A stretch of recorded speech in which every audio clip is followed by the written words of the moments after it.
Chapter 11. I have already told you of the sickness and confusion that comes with time traveling, and this time I was not seated properly in the saddle, but sideways and in an unstable fashion.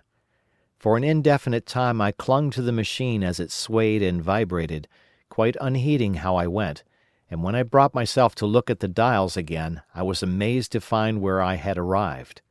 One dial records days, and another thousands of days, another millions of days, and another thousands of millions.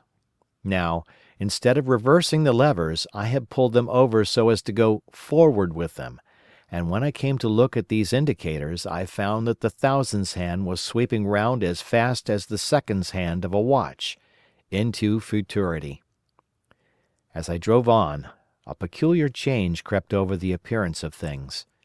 The palpitating grayness grew darker, then, though I was still travelling with prodigious velocity, the blinking succession of day and night, which was usually indicative of a slower pace, returned, and grew more and more marked.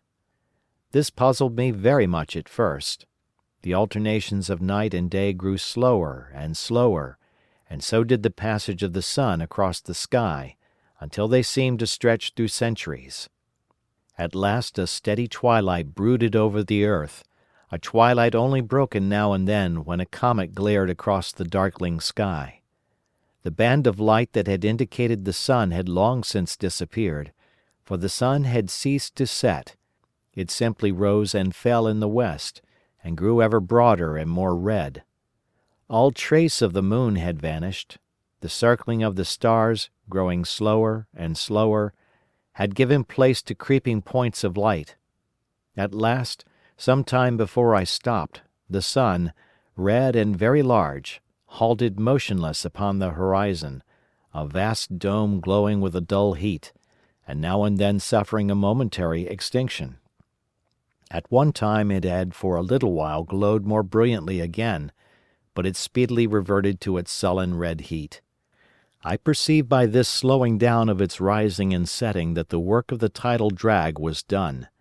The earth had come to rest with one face to the sun, even as in our own time the moon faces the earth.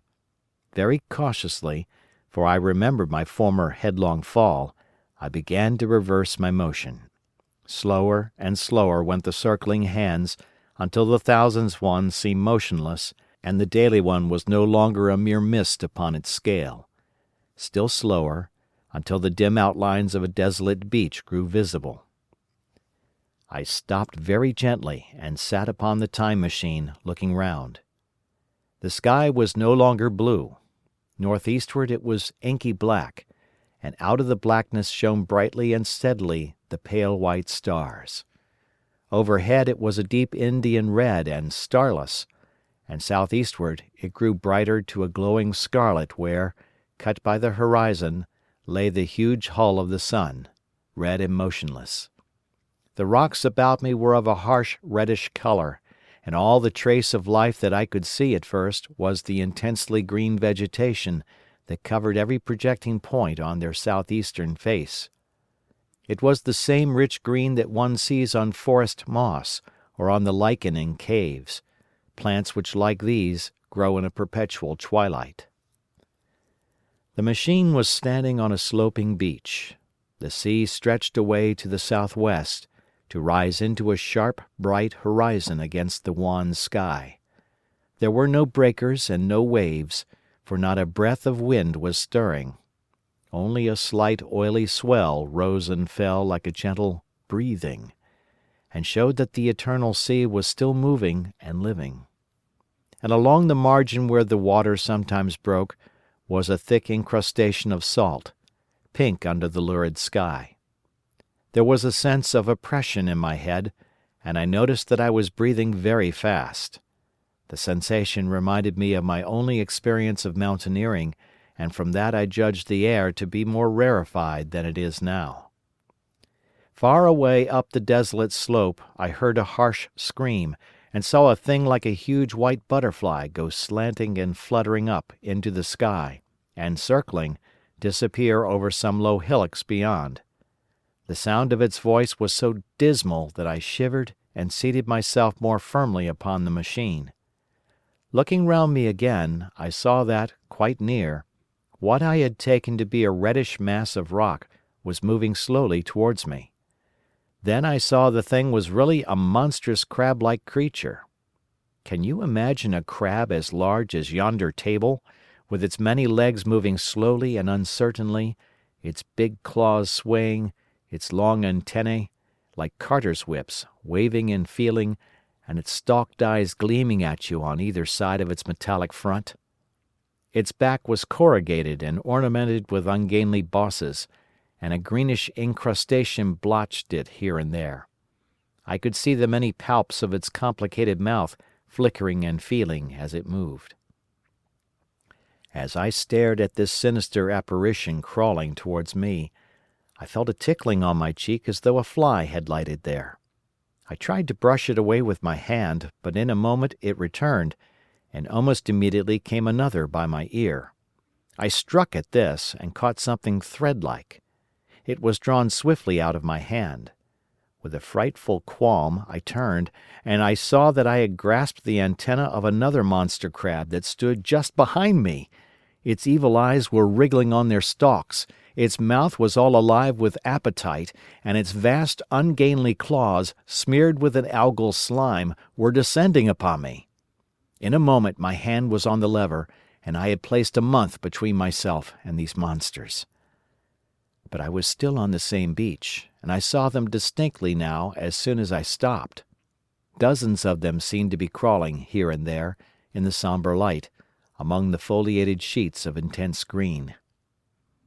I cannot convey the sense of abominable desolation that hung over the world. The red eastern sky, the northward blackness, the salt dead sea, the stony beach crawling with these foul, slow-stirring monsters, the uniform poisonous-looking green of the lichenous plants, the thin air that hurts one's lungs, all contributed to an appalling effect.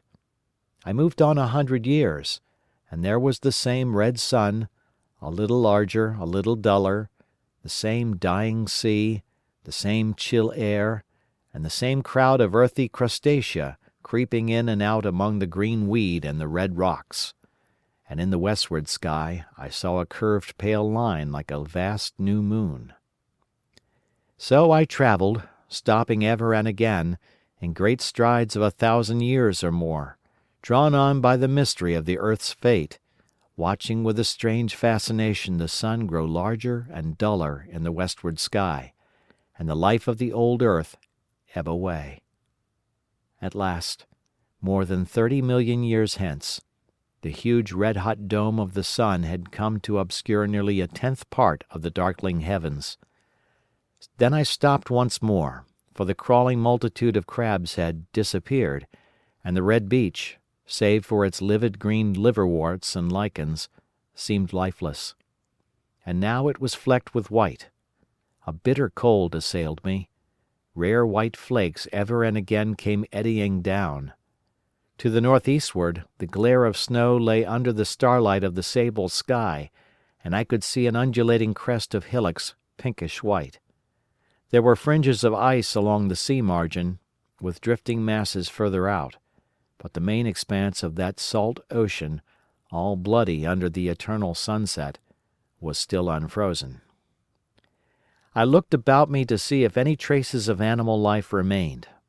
A certain indefinable apprehension still kept me in the saddle of the machine, but I saw nothing moving, in earth or sky or sea. The green slime on the rocks alone testified that life was not extinct.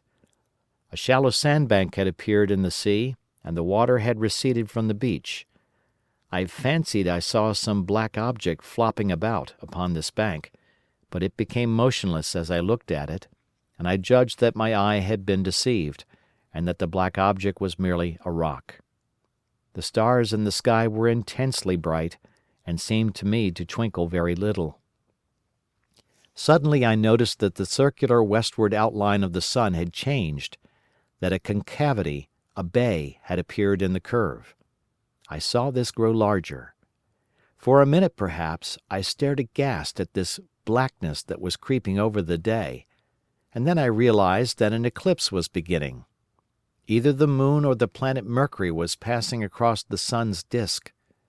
Naturally, at first I took it to be the moon, but there is much to incline me to believe that what I really saw was the transit of an inner planet passing very near to the earth. The darkness grew apace. A cold wind began to blow in freshening gusts from the east, and the showering white flakes in the air increased in number. From the edge of the sea came a ripple and whisper. Beyond these lifeless sounds the world was silent. Silent? It would be hard to convey the stillness of it.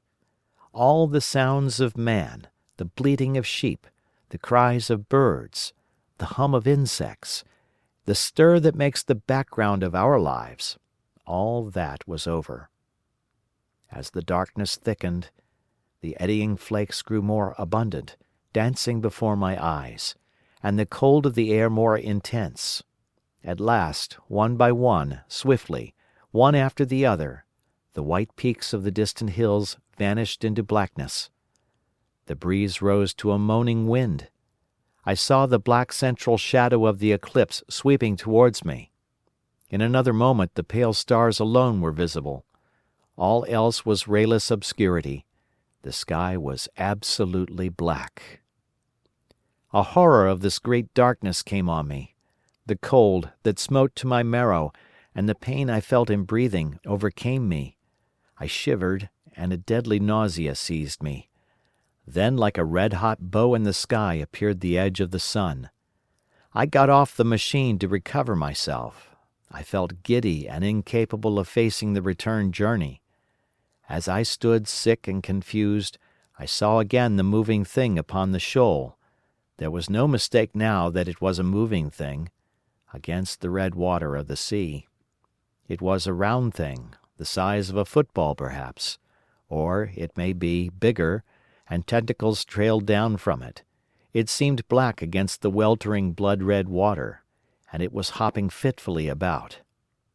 Then I felt I was fainting, but a terrible dread of lying helpless in that remote and awful twilight sustained me while I clambered upon the saddle. End of chapter.